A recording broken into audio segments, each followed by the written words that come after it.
Il y avait un petit village à seulement 3 kilomètres de Jérusalem, appelé Béthanie. Là vivait une famille qui allait devenir partie de l'une des histoires les plus extraordinaires jamais enregistrées. Lazare était son nom, un homme ordinaire qui partageait la maison avec ses 2 sœurs. Marthe, connue pour son hospitalité infatigable, et Marie, à l'esprit contemplatif et au cœur sensible. C'étaient des gens simples, mais il y avait quelque chose de spécial dans ce foyer qui attirait des visiteurs de toute la région. Parmi ces visiteurs, un se distinguait. Jésus de Nazareth n'était pas seulement un hôte occasionnel, il était considéré comme faisant partie de la famille. L'évangile de Jean, chapitre 11, versets 1 à 3, rapporte que c'était la maison que le Seigneur aimait. Ce n'était pas une relation formelle de maître et de disciple distants. C'était une amitié véritable, de celle où l'on partage la table, les joies, les silences et les moments les plus profonds de la vie. Quand Jésus avait besoin de repos, c'était à Béthanie qu'il allait. Quand il cherchait une connexion authentique, c'était cette famille qui l'accueillait.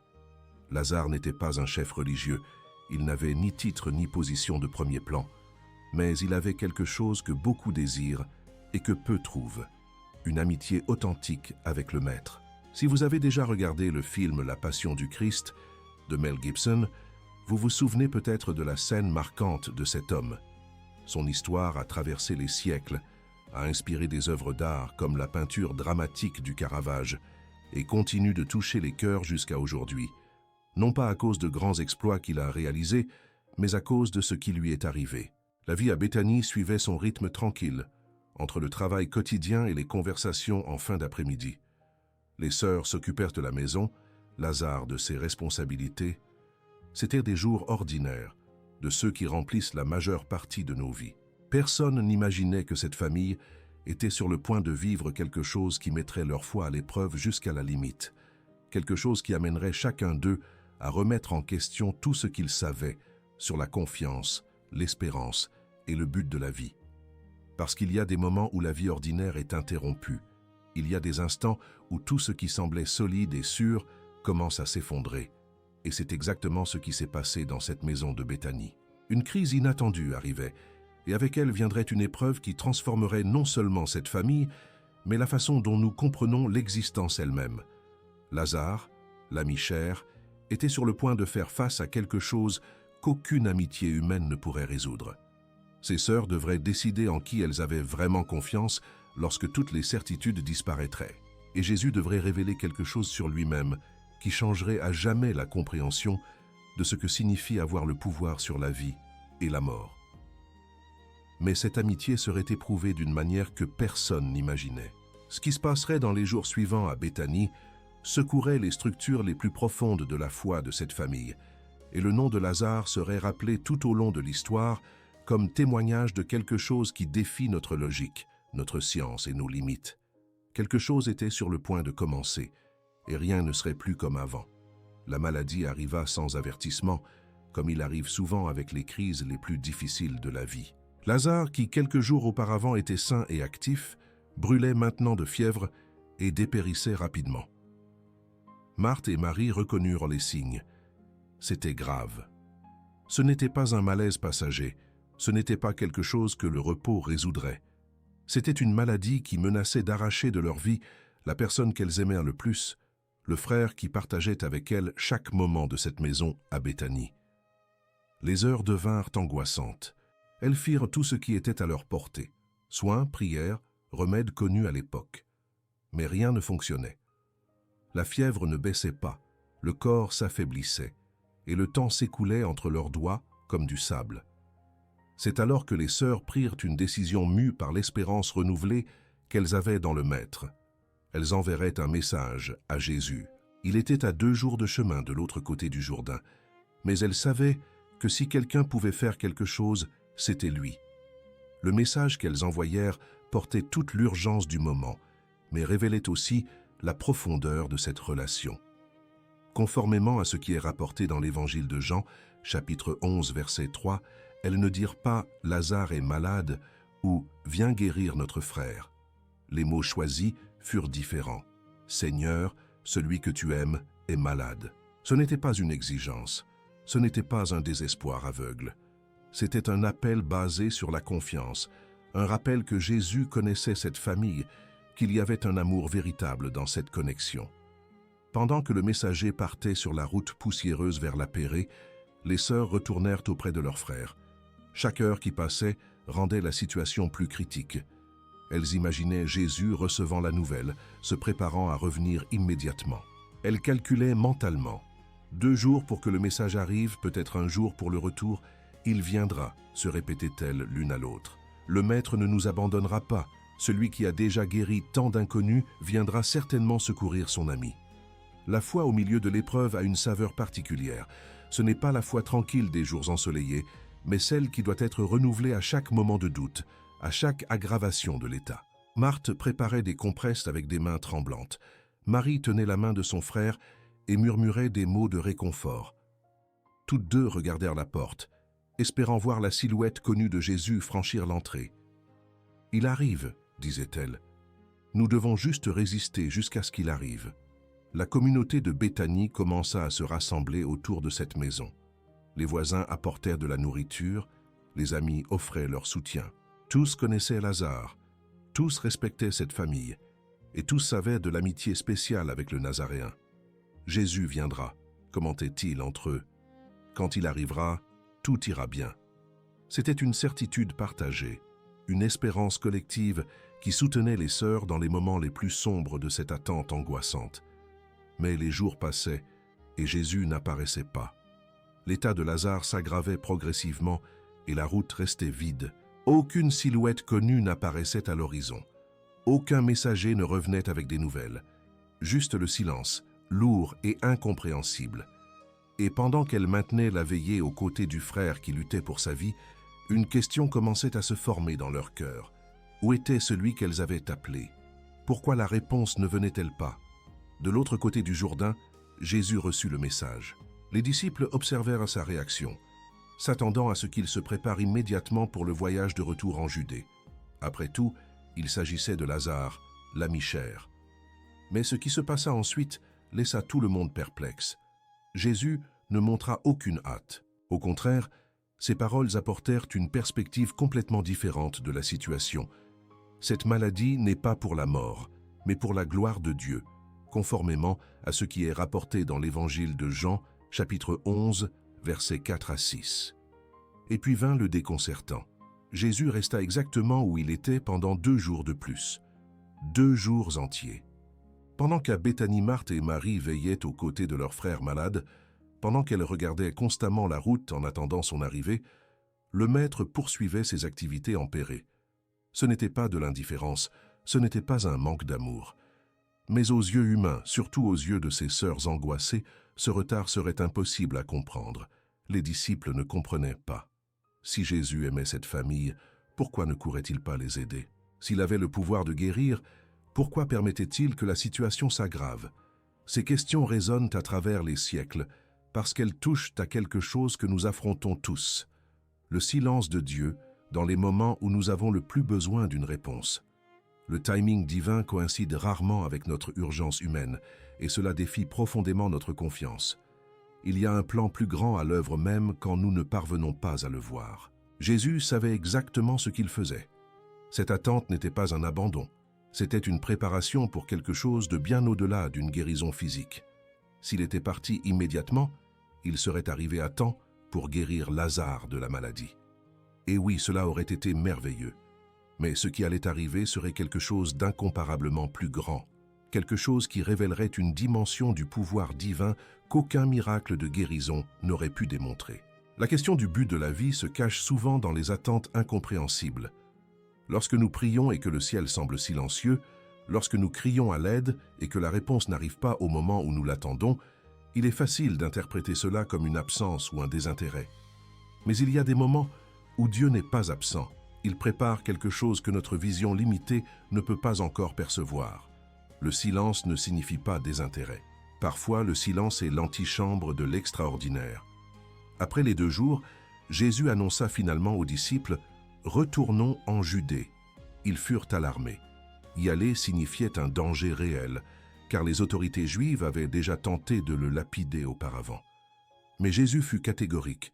Notre ami Lazare s'est endormi et je vais le réveiller. » Les disciples, n'ayant toujours pas compris, pensèrent qu'il faisait référence au sommeil naturel, signe de récupération. Ce fut alors que Jésus dut être direct. Lazare était décédé. Et il ajouta quelque chose qui révélait le but derrière toute cette attente. « Je me réjouis de n'avoir pas été là, afin que vous croyiez. » Ce n'était pas de la cruauté, c'était de la pédagogie divine. Ce qui était sur le point de se passer à Béthanie ne serait pas seulement pour le bien d'une famille, mais pour renforcer la foi de tous ceux qui en seraient témoins. Certaines leçons ne peuvent être apprises que face à l'impossible. Certaines révélations n'arrivent que lorsque toutes les ressources humaines sont complètement épuisées. Pendant que Jésus et les disciples entamaient le voyage de retour, à Béthanie, le pire était déjà arrivé. L'attente était finie, mais pas de la manière dont les sœurs l'imaginaient. Et maintenant, ce qui semblait être la fin de toutes les espérances était sur le point de devenir la scène de quelque chose que personne n'oserait même imaginer. Lazare partit. Malgré tous les soins, malgré les prières ferventes, malgré l'espérance que Marthe et Marie s'efforcèrent de maintenir, le frère chéri se reposa. La maison qui résonnait auparavant de voix et de mouvements se remplit maintenant d'un silence lourd, interrompu seulement par les pleurs des deux sœurs. C'était le genre de perte qui déchire l'âme, qui transforme chaque pièce en souvenir, chaque objet en mémoire douloureuse. La communauté de Béthanie répondit comme les communautés le font dans les moments de deuil. Elle se manifesta. Voisins, amis, connaissances vinrent offrir leur solidarité humaine. Ils apportèrent des aliments que les sœurs parvenaient à peine à toucher. Ils offraient des embrassades qui semblaient trop petites face à l'immensité de la douleur. Ils s'asseyaient en silence, parce que parfois, il n'y a pas de mots adéquats. La tradition juive valorisait profondément cet accompagnement pendant les jours de deuil, et cette maison ne resta jamais vide de personnes disposées à partager le poids de la perte. Suivant les coutumes de l'époque, le corps de Lazare fut préparé et conduit au sépulcre creusé dans la roche. Là, il fut enveloppé de bandelettes de lin avec des épices, conformément au rituel funéraire juif. Une grande pierre fut roulée pour fermer l'entrée de la chambre, et alors commença le décompte des jours. Un jour passa, puis 2, 3 jours accomplis. Conformément à ce qui est rapporté dans l'évangile de Jean, chapitre 11, verset 17, lorsque Jésus arriva finalement, Lazare était déjà là depuis 4 jours. Ces 4 jours avaient une signification spécifique dans la culture juive de l'époque. On croyait que l'âme restait proche du corps pendant 3 jours, comme s'il y avait encore une possibilité de retour. Mais après le 4e jour, la décomposition était déjà avancée, le changement physique irréversible. 4 jours signifiaient qu'il n'y avait plus de doute, pas de marge pour des questionnements. Lazare était définitivement mort. C'était la fin. Marthe et Marie vivèrent maintenant non seulement la douleur de l'absence, mais aussi le poids des questions sans réponse. Où était Jésus quand elles avaient le plus besoin de lui? Pourquoi celui qui guérissait les lépreux, qui rendait la vue aux aveugles, qui avait le pouvoir sur toute maladie, n'était-il pas venu à temps pour sauver son ami? Le deuil se mêlait à une confusion profonde sur la signification de cette amitié, sur le but de tout cela. Si Jésus les aimait vraiment comme l'Évangile l'affirmait, pourquoi avait-il permis qu'elles en arrivent là? Les personnes qui visitaient la maison essayèrent d'offrir du réconfort. « Il a vécu une belle vie », disaient certains. « Vous avez encore l'une l'autre », rappelait un d'autre. « Le temps guérira cette douleur », promettaient les bien intentionnés. Ce sont des phrases que nous connaissons bien, des tentatives humaines d'adoucir ce qui ne peut l'être. Parce qu'il y a des pertes qui doivent simplement être traversées, il n'y a pas de raccourci pour le deuil. Il n'y a pas de formule magique qui dissolve la nostalgie. Pendant ce temps, de nombreux Juifs de Jérusalem vinrent aussi consoler les sœurs. La famille était connue et respectée, et la présence de tant de personnes démontrait l'estime que la communauté avait pour eux. Chaque visiteur entrait dans la maison portant sa propre expérience de la perte, sa propre tentative de donner un sens au mystère de la vie et de la mort. Là, dans cette maison à Béthanie, se réunissait une humanité unie par l'expérience universelle du deuil. 4 jours s'achevèrent. La pierre continuait de sceller le sépulcre. Les larmes continuaient de mouiller les visages des sœurs, et la vie, comme elle le fait toujours, insistait à continuer autour d'eux, indifférente à la douleur particulière de cette famille. Personne là ne pouvait imaginer que ces 4 jours de ténèbres étaient sur le point de céder la place à quelque chose qui défierait toute compréhension humaine sur ce qui est possible et ce qui est impossible. La nouvelle arriva à la maison en deuil. Jésus s'approchait de Béthanie. Quelqu'un l'avait aperçu sur la route. Cette information provoqua des réactions différentes chez les 2 sœurs. Marthe, fidèle à son tempérament actif et décidé, se leva immédiatement et sortit à la rencontre du Maître avant même qu'il n'arrive au village. Marie, pour sa part, resta assise à la maison, enveloppée dans son deuil contemplatif, entourée par ceux qui étaient venus la consoler. La rencontre entre Marthe et Jésus eut lieu sur le chemin, loin des regards curieux de la foule. Là, sans témoin, elle déversa ce qu'elle portait dans son cœur. Ses premières paroles révélaient à la fois foi et questionnement. « Seigneur, si tu avais été ici, mon frère ne serait pas mort. » Ce n'était pas une accusation, mais la douloureuse constatation de celui qui fait confiance et en même temps ne comprend pas. C'était la voix de nous tous, lorsque nous faisons face à la perte et nous demandons où était Dieu lorsque nous avions le plus besoin. Mais Marthe ne s'arrêta pas à la lamentation. Même au milieu de la douleur, même face à ce qui semblait être la fin de tout, elle ajouta quelque chose d'extraordinaire. « Mais je sais que même maintenant, Dieu te donnera tout ce que tu demanderas. » C'était la vraie foi se manifestant au milieu de l'épreuve. Elle ne savait pas exactement à quoi s'attendre. Elle n'avait pas de plan défini en tête, mais elle gardait la certitude que Jésus avait une connexion spéciale avec le Père, une autorité qui transcendait les circonstances. Jésus fit alors une déclaration qui transformerait cette rencontre en l'un des dialogues les plus profonds de l'Évangile. « Ton frère ressuscitera, dit-il. » Marthe répondit avec la théologie qu'elle connaissait, la croyance partagée par de nombreux Juifs de l'époque. « Je sais qu'il ressuscitera à la résurrection au dernier jour. » C'était une espérance lointaine, une promesse future qui offrait du réconfort, mais ne changeait pas la douleur présente. Elle croyait, oui, mais cela semblait insuffisant face au vide immédiat. Ce fut alors que Jésus prononça des mots qui résonneront à travers les siècles, conformément à ce qui est rapporté dans l'Évangile de Jean, chapitre 11, versets 25 à 26. « Je suis la résurrection et la vie. Celui qui croit en moi vivra, même s'il meurt, et quiconque vit et croit en moi ne mourra jamais. » Crois-tu cela? Ce n'était pas une promesse sur l'avenir lointain. C'était une révélation divine sur qui il était au présent. La résurrection n'était pas seulement un événement attendu, c'était une personne debout devant elle. La réponse de Marthe fut l'une des confessions de foi les plus complètes trouvées dans les évangiles. Là, au milieu du chemin poussiéreux, le cœur encore déchiré par la perte, elle déclara, conformément au verset 27, « Oui, Seigneur, je crois que tu es le Christ, le Fils de Dieu, celui qui devait venir dans le monde. » C'était une rencontre transformatrice. Elle n'avait pas toutes les réponses. Elle ne comprenait pas complètement ce qui se passait, mais elle choisit de faire confiance en qui Jésus affirmait être. Après cette conversation, Marthe retourna à la maison. Elle appela Marie discrètement, en chuchotant « Le Maître est là et t'appelle ». La façon dont elle fit cela révèle de la sensibilité. Elle ne l'annonça pas publiquement, elle ne créa pas d'agitation. Elle savait que sa sœur avait besoin de ce moment. Marie se leva alors rapidement, et tous ceux qui étaient dans la maison, pensant qu'elle allait au sépulcre pour pleurer, la suivirent. Personne n'imaginait que ce qui était sur le point de se passer transformerait complètement ce jour de deuil. Marie courut jusqu'à l'endroit où se trouvait Jésus et en le voyant tomba à ses pieds. Les mêmes mots que sa sœur avait prononcés sortirent de ses lèvres. « Seigneur, si tu avais été ici, mon frère ne serait pas mort. » C'était le cri d'un cœur brisé, l'expression crue de la douleur de celui qui a perdu un être cher. Il n'y avait pas de théologie élaborée à ce moment-là, pas de confession formelle de foi, seulement la douleur véritable de celui qui avait besoin de comprendre pourquoi cela s'était produit. Les Juifs qui l'accompagnaient pleuraient aussi. La scène était d'une profonde émotion. Jésus vit Marie à ses pieds en larmes, vit la foule qui l'avait suivi également saisie par la tristesse, et quelque chose se produisit en lui. L'Évangile de Jean, chapitre 11, versets 32 à 35, rapporte que Jésus fut profondément ému en esprit et se troubla.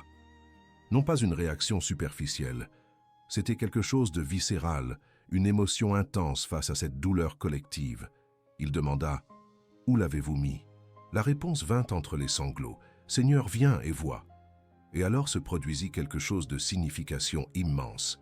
Rapporté dans le verset le plus court de toute la Bible, seulement 2 mots dans Jean, chapitre 11, verset 35.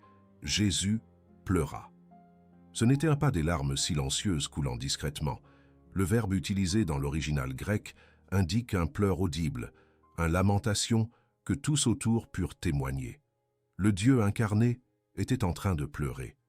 Ces larmes révèlent quelque chose de profond sur l'humanité du Christ. Il n'était pas seulement en train de remplir un rôle, il n'était pas en train de jouer. Jésus ressentait vraiment. Même sachant ce qu'il ferait dans les minutes suivantes, même ayant le pouvoir d'inverser cette situation, il se permit de sentir la douleur de ce moment. La compassion divine n'est pas distante ou théorique. Elle est réelle, elle est intime, elle est capable de pleurer avec celui qui souffre. Il n'était pas au-dessus de la douleur humaine. Il était à l'intérieur. Les personnes présentes eurent des réactions différentes aux larmes de Jésus. Certains dirent « Voyez comme il l'aimait ». Ils reconnurent dans ce pleur l'authenticité de l'amitié, la profondeur du lien qui unissait Jésus à cette famille. Mais d'autres questionnèrent avec une certaine amertume. Cet homme, qui a ouvert les yeux de l'aveugle, ne pouvait-il pas empêcher que cet homme meure? C'était une question juste, un doute que beaucoup d'entre nous ont déjà porté. Si Dieu a le pouvoir, pourquoi permet-il certaines pertes? Pourquoi n'intervient-il pas avant qu'il ne soit trop tard? Avez-vous déjà senti que Dieu est distant de votre douleur? Avez-vous déjà traversé un moment où vous aviez besoin de sentir que vous n'étiez pas seul dans la souffrance? La scène de Jésus pleurant devant le tombeau de Lazare nous rappelle que l'empathie divine est réelle. Dieu n'est pas indifférent à nos larmes. Il ne regarde pas de loin avec désintérêt. Il s'approche, s'émeut et pleure même avec nous. Il y a un immense réconfort à savoir que nos douleurs comptent, que nos deuils sont partagés par celui qui nous a créés. Ces larmes préparaient également le terrain pour ce qui allait suivre. Jésus était sur le point de démontrer que sa compassion ne se limitait pas à ressentir la douleur, mais incluait le pouvoir de la transformer. Le pleur ne niait pas le miracle qui approchait. En fait, il le rendait encore plus significatif. Parce que le Dieu qui pleure avec nous est le même qui a autorité sur ce qui nous fait pleurer. Et ce jour-là, à Béthanie, tous étaient sur le point de témoigner de quelque chose qui changerait à jamais leur compréhension de la vie, de la mort et de l'étendue du pouvoir divin. Toujours ému, Jésus se dirigea vers le sépulcre. C'était une grotte, comme l'étaient les tombes de l'époque, avec une grande pierre fermant l'entrée. Ce qui se passa ensuite surprit tout le monde. D'une voix ferme, Jésus donna un ordre qui semblait ignorer complètement la réalité. Enlevez la pierre. Le silence qui suivit fut chargé de tension. Les gens se regardèrent sans savoir s'ils avaient bien entendu.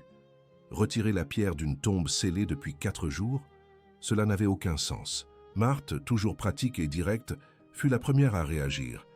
Elle exprima exactement ce que tout le monde pensait. « Seigneur, il sent déjà mauvais, car il y a 4 jours. » Ce n'était pas un manque de respect, c'était du pur réalisme.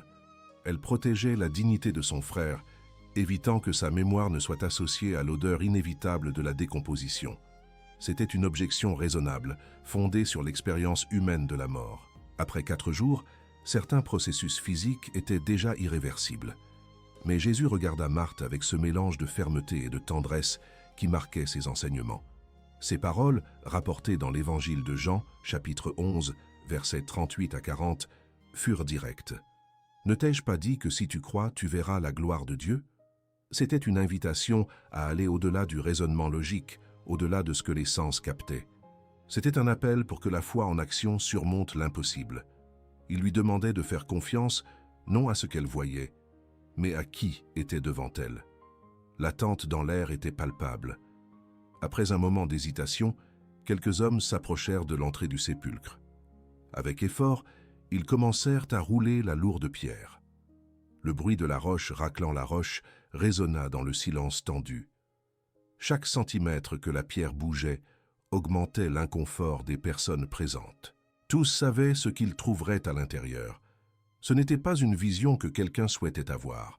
C'était la réalité crue et inévitable de la mort physique. Lorsque la pierre fut finalement retirée, l'entrée sombre du sépulcre fut exposée. De là venait l'odeur que Marthe avait anticipée, l'odeur incomparable de la mort. Les gens reculèrent instinctivement. Il était impossible d'ignorer cette évidence physique. Lazare était mort, complètement mort, et son corps en montrait déjà les signes. Il n'y avait pas de place pour le doute, pas d'espace pour des théories selon lesquelles il aurait pu être juste évanoui ou dans le coma. 4 jours étaient 4 jours. Jésus resta ferme devant l'entrée ouverte du tombeau. Il ne montra aucune répulsion, il ne recula pas. Pendant que tout le monde autour faisait face à l'inconfort de la situation, il maintenait son attention sur ce qu'il était sur le point de faire. C'était un moment de préparation, cette pause chargée qui précède quelque chose de monumentalement important. L'impossible était sur le point d'être confronté non pas par des arguments ou des explications, mais par une démonstration d'autorité qui transcendait toutes les lois naturelles connues. Les sœurs observaient, sans encore comprendre complètement ce qui se passait. La foule se tenait à une distance respectueuse, divisée entre la curiosité et le malaise. Et là, devant ce sépulcre ouvert qui représentait la frontière finale de l'existence humaine, tous attendaient. Personne ne savait exactement ce que Jésus ferait, mais quelque chose dans sa posture, quelque chose dans sa certitude, maintenait tout le monde paralysé dans l'anticipation. Le moment décisif arrivait, et rien de ce qu'ils avaient vécu jusqu'alors ne les avait préparés à ce dont ils allaient être témoins. Devant le sépulcre ouvert, Jésus leva les yeux au ciel. Ce qu'il fit avant toute action fut de prier, et non une prière silencieuse. Il pria à voix haute afin que toutes les personnes présentes entendent. Conformément à ce qui est rapporté dans l'Évangile de Jean, chapitre 11, versets 41 à 44, ces paroles furent « Père, je te rends grâce de ce que tu m'as écouté. Je sais que tu m'écoutes toujours, mais j'ai dit cela à cause de la foule qui est autour, afin qu'ils croient que tu m'as envoyé. » C'était une prière de gratitude anticipée, une reconnaissance publique de la connexion entre lui et le Père. Alors vint le moment qui diviserait l'histoire de cette famille, de ce village, et résonnerait à travers les siècles. Jésus, debout devant le tombeau, cria d'une voix forte « Lazare, sors !» Ce ne fut pas un chuchotement, ce ne fut pas une supplique timide. Ce fut un commandement proféré avec une autorité absolue, la voix de celui qui avait le pouvoir divin sur la dernière frontière qui sépare les vivants de ceux qui sont partis. C'était la parole créatrice qui se manifestait à nouveau. Cette même voix qui au commencement dit « que la lumière soit », et la lumière vint à l'existence. Ce qui se passa dans les secondes suivantes défia toute logique humaine. De l'obscurité du sépulcre surgit un mouvement. Un corps commença à se déplacer vers la lumière. Et alors, à la stupeur absolue de toutes les personnes présentes, Lazare apparut à l'entrée de la grotte. Il était debout, vivant, mais encore enveloppé des bandelettes de lin qui avaient été utilisées pour son ensevelissement. Ses mains et ses pieds étaient liés par des bandes de tissu et son visage couvert du suaire. C'était une image à la fois glorieuse et surréaliste. Le silence fut remplacé par des exclamations d'incrédulité. Des gens reculèrent, d'autres tombèrent à genoux. Certains couvrirent leur visage de leurs mains. Ce dont ils étaient témoins n'avait pas de précédent. Ce n'était pas une guérison. Ce n'était pas une réanimation de quelqu'un récemment décédé. C'était la restauration complète de la vie chez quelqu'un qui avait traversé la mort et était resté 4 jours sous sa domination. La vie avait été littéralement rappelée, arrachée aux griffes de la dernière ennemie de l'humanité. Jésus donna alors un autre ordre, celui-ci adressé à ceux qui étaient autour. Déliez-le et laissez-le aller. Il était nécessaire que des mains humaines complètent ce que le pouvoir divin avait initié. Avec des doigts tremblants, certains s'approchèrent et commencèrent à retirer les bandelettes qui enveloppaient Lazare. Couche après couche, de lin fut retirée. Et là il était, l'homme qu'il connaissait, le frère bien-aimé de Marthe et Marie, l'ami cher de Jésus. Ses yeux clignaient, s'ajustant à la lumière, sa poitrine montait et descendait avec une respiration renouvelée. Lazare était vivant. Les sœurs coururent pour l'embrasser. Les larmes de deuil se transformèrent instantanément en larmes de joie incontrôlables. La foule ne parvenait pas à arrêter de parler, chaque personne essayant de traiter ce qu'elle venait de voir. Là se trouvait un miracle documenté, témoigné par des dizaines de personnes, impossible à nier ou à expliquer par des moyens naturels. Jésus avait démontré quelque chose qui allait au-delà de tout pouvoir déjà manifesté, l'autorité sur la mort elle-même. L'impact de ce moment se propagea comme un feu. Certains de ceux qui en furent témoins coururent immédiatement à Jérusalem pour raconter ce qu'ils avaient vu. D'autres restèrent là, incapables de s'éloigner, regardant alternativement Lazare et Jésus, essayant de comprendre la magnitude de ce dont ils avaient été témoins. Ce jour-là, à Béthanie, avait prouvé de manière irréfutable que Jésus n'était pas seulement un prophète, il n'était pas seulement un maître sage. Il était celui qui avait le pouvoir sur la vie et la mort, celui qui pouvait rendre l'impossible réalité. La dernière frontière avait été vaincue et rien ne serait comme avant. La nouvelle se répandit comme un éclair dans toute la région. L'homme qui était mort depuis 4 jours marchait à nouveau dans les rues de Béthanie. Il était impossible de cacher un témoignage transformateur d'une telle ampleur. Conformément à ce qui est rapporté dans l'évangile de Jean, chapitre 11, verset 45, beaucoup de Juifs qui étaient venus visiter Marie et virent ce que Jésus avait fait, crurent en lui. L'impact fut immense et immédiat. Ce n'étaient pas seulement des paroles ou des enseignements abstraits, c'était une démonstration irréfutable de pouvoir divin devant des dizaines de témoins oculaires. Mais toutes les réactions ne furent pas de foi. Certains de ceux qui assistèrent au miracle allèrent directement aux pharisiens et racontèrent tout ce que Jésus avait fait. Les autorités religieuses convoquèrent une réunion urgente du Sanhédrin. La question n'était plus de savoir si Jésus réalisait des miracles, cela était devenu inéluctable. La question était de savoir quoi faire face à quelqu'un qui démontrait un pouvoir qui menaçait toute la structure de contrôle qu'il maintenait sur le peuple. L'héritage durable de Lazare commençait à avoir de profondes conséquences politiques et religieuses. À partir de ce moment-là, conformément à ce qui est rapporté dans l'évangile de Jean, chapitre 12, versets 9 à 11, Lazare devint plus qu'un homme rétabli à la vie. Il se transforma en preuve vivante de l'identité de Jésus. Des foules venaient à Béthanie non seulement pour voir Jésus, mais aussi pour voir Lazare, l'homme qui avait été mort et qui vivait maintenant. Sa simple existence était un témoignage éloquent qu'aucun argument ne pouvait réfuter. Aucune explication alternative ne parvenait à discréditer. Cela généra une situation extraordinaire. Les principaux sacrificateurs commencèrent à planifier l'élimination non seulement de Jésus, mais aussi de Lazare. Un homme ressuscité représentait un problème théologique insoutenable pour ceux qui rejetaient Jésus comme Messie. Tant que Lazare serait vivant, marchant, parlant, étant vu par les foules, il serait impossible de nier le pouvoir de celui qui l'avait rappelé. L'impact transformateur de ce miracle engendrait des vagues qui secouaient les fondations du pouvoir établi. Quant aux années suivantes de la vie de Lazare, différentes traditions ont émergé au fil de l'histoire. L'une d'elles, préservée par l'Église primitive, suggère qu'il aurait quitté la Judée en raison des menaces et voyagé à Chypre, où il serait devenu évêque de Kition. Une autre tradition, particulièrement forte en France, affirme que Lazare, avec ses sœurs, aurait navigué jusqu'à Marseille, où il prêcha l'Évangile et établit l'une des premières communautés chrétiennes dans la région. Bien que ces récits ne puissent être vérifiés avec une certitude historique absolue, ils révèlent l'impact durable que son histoire eut sur les premières générations de chrétiens. Ce qui demeure incontestable, c'est le symbolisme éternel de Lazare. Il représente l'espérance de la résurrection pour tous ceux qui croient. Son histoire n'est pas seulement un événement extraordinaire du passé, mais une promesse concernant l'avenir. Chaque fois que quelqu'un fait face au deuil, chaque fois que la mort semble avoir le dernier mot, l'histoire de Lazare murmure une vérité fondamentale. Il existe un qui a autorité sur la dernière séparation, un qui peut rappeler à la vie ce qui semblait perdu à jamais. Le nom de Lazare a traversé 2000 ans, non pas parce qu'il fut un grand leader, non pas parce qu'il écrivit des textes profonds ou réalisa des exploits héroïques. Son héritage existe parce qu'il fut aimé par Jésus, parce qu'il fut mort et revint à la vie, parce que son expérience démontra de manière tangible le pouvoir divin sur la mort.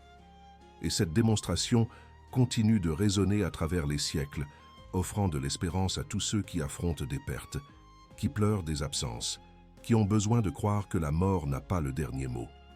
Lazare est le témoignage éternel que la vie peut vaincre, même lorsque tout semble absolument perdu. L'histoire de Lazare n'est pas seulement un récit ancien, préservé dans les pages de l'Évangile.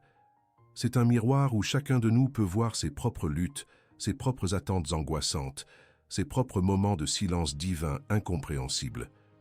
Combien de fois vous êtes-vous sentis comme Marthe et Marie, attendant une réponse qui n'arrivait pas au moment où vous en aviez besoin? Combien de fois avez-vous prié fervemment, mais le ciel a semblé rester silencieux, tandis que la situation empirait sous vos yeux? La vérité qui émerge de cette grotte à Béthanie transcende le temps et l'espace. Jésus a dit clairement, conformément à ce qui est rapporté dans l'évangile de Jean, chapitre 11, versets 25 à 26, « Je suis la résurrection et la vie. Celui qui croit en moi vivra, même s'il meurt, et quiconque vit et croit en moi ne mourra jamais. » Ce n'est pas une promesse vague sur un avenir lointain. C'est une affirmation présente sur qui il est maintenant, aujourd'hui, à cet instant où vous lisez ou entendez ces mots. La résurrection n'est pas seulement un événement attendu, c'est une personne que vous pouvez connaître. Nous portons tous nos sépulcres scellés. Cela peut être des relations qui semblent mortes et irréparables. Cela peut être des rêves qui ont été enterrés sous le poids des circonstances. Cela peut être des parties de nous-mêmes qui sont restées emprisonnées par des traumatismes, des pertes ou des déceptions. Cela peut être des êtres chers, éloignés de la foi, des situations qui défient toute espérance renouvelée de changement. Et devant ces pierres du sépulcre, la voix de Jésus continue de résonner. Il y a le pouvoir d'apporter la vie là où il n'y a que la mort. Il y a l'autorité de rappeler ce qui semblait perdu à jamais. La foi transformatrice que Lazare nous enseigne n'est pas naïve. Marthe a questionné, Marie a pleuré. Toutes deux ont exprimé leurs doutes et leurs frustrations. La foi authentique ne nie pas la douleur, ne prétend pas que les pertes ne font pas mal, ne minimise pas le poids du deuil.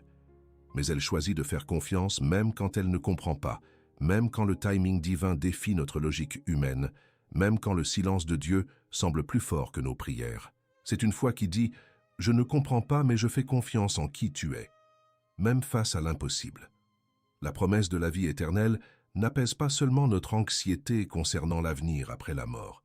Elle transforme la façon dont nous vivons aujourd'hui, la façon dont nous faisons face aux pertes présentes, la façon dont nous gérons les séparations temporaires. Si Jésus a le pouvoir sur la dernière frontière, alors aucune situation dans nos vies n'est au-delà de sa portée. Aucune pierre n'est trop lourde pour être enlevée par sa voix. Aucune mort, qu'elle soit littérale ou métaphorique, n'est définitive lorsqu'il est impliqué. Cette certitude apporte la paix intérieure même au milieu des tempêtes. Et peut-être la leçon la plus profonde de Béthanie est celle-ci. Le but éternel de Dieu se révèle souvent exactement là où nous nous attendions à ne trouver que la fin. Les attentes que nous ne comprenons pas, les silences qui nous perturbent, les retards qui nous frustrent, peuvent être en train de préparer le terrain pour quelque chose de plus grand qu'une simple solution immédiate. Jésus n'est pas arrivé à temps pour guérir Lazare parce qu'il avait quelque chose d'infiniment plus grand en tête, démontrer qu'il est la résurrection et la vie.